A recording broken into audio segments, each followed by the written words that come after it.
So here is your next question. Again, I want you to pause this video or have a go off the email I sent you and have a go off this question, and then we'll go through it together. So first up, let's have a read of the question and see what type of sequence it is. So a new restaurant opens, and on its first week it makes $1,500. Each week the amount it makes increases by 7%. Now this is a hypothetical example. Yeah, it often won't go this well in a restaurant. So let's have a look. What type of sequence? Well, is it increasing by the same amount each week?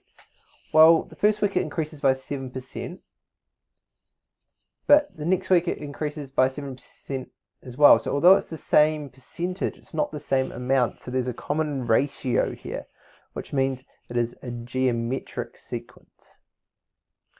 The kind of giveaway for this is whenever you see percentages kind of being thrown around in questions, it usually means that part of the sequence is geometric. So using a formula, how much money will they make on their 7th week?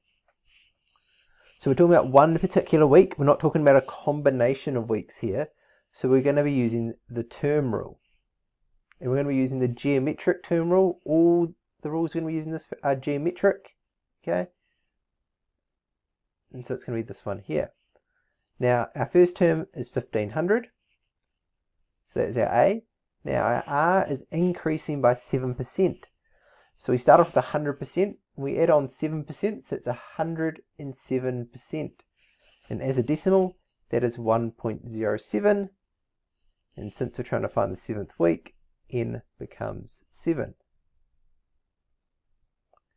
Now, quite often, it's actually easier for this part here. Rather than typing 7 minus 1 into your calculator, you can just go to the power of 6. You know what 7 minus 1 is. So if we go 1,500 times 1.07 to the power of 6, we should come out with this number here. Now remember, it's always important to answer your question, in context. So the 7th week, they made $2,251 and rounded it to 2 decimal places because we're talking about money, and 10 cents. So the next question, how much money will they make by the end of their first year of business? Okay, well, what do we need to know for this? Well, we still know our first term, and we know our common ratio is 1.07. But what we do need to know is how many weeks this is for. And since we're talking about the culmination of all these weeks together, we're going to be using the sum because we're combining the takings from multiple weeks. Now in a year, hopefully you know there's 52 weeks. So this is the sum rule that we're going to use for the geometric sum. And we're going to replace our R with 1.07, our A with 1,500, and our N with 52 to represent the 52 weeks. So it should look like this. Now you need to be careful how you type this on your calculator because you may come out with different answers. I usually like to put like a bracket here and another bracket here, so you almost have like a double bracket there, and a bracket there, and a bracket there, just to make sure I come out with the right answer. Depending on the type of calculator, generally the Casios are pretty good, but if you're using one of the sharp ones, it may give you a slightly different answer. So we type that into our calculator, you should come out with this number here. So we need to interpret that in context. In the first year, they made a total of $701,257.46. Now, in what week will they earn more than $5,000 a week? Now, in the previous question, we talked about a question that's quite similar to this. We know the total, but we don't know what week or what term number it's happening in. Now, for geometric, it's a little bit more confusing. Some of you may have seen on Education Perfect or in a textbook them using logs to solve this question. In 12MF, this is not something we typically teach you guys. It'd be the only time you use it, and you can get away without actually knowing it as well.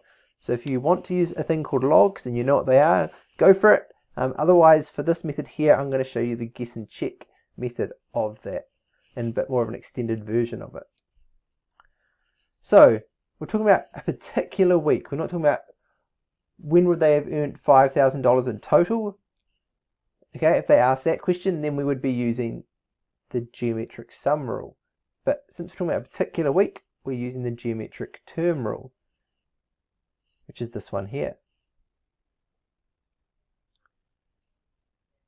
Now, we know that the total needs to be more than $5,000.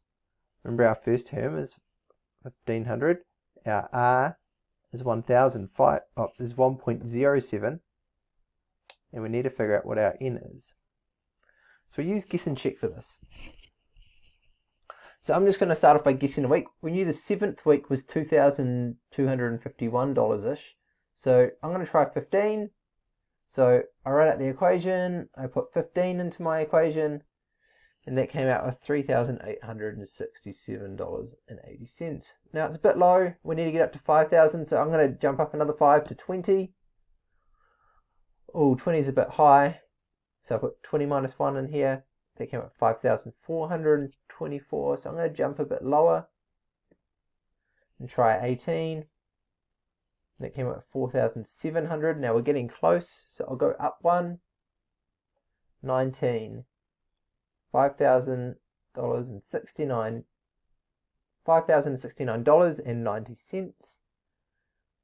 Now remember, when we're using guess and check, you need to have proved it, so you need to show a 1 and above and below your answer. So this is the first week that's above 5,000, but you can see this week here is below 5,000. And then this one is well in excess of 5,000. So you're showing a term either side to prove it. And that's the working we'd expect for this topic. So interpreting the answer, the 19th week is the first week they earn more than $5,000.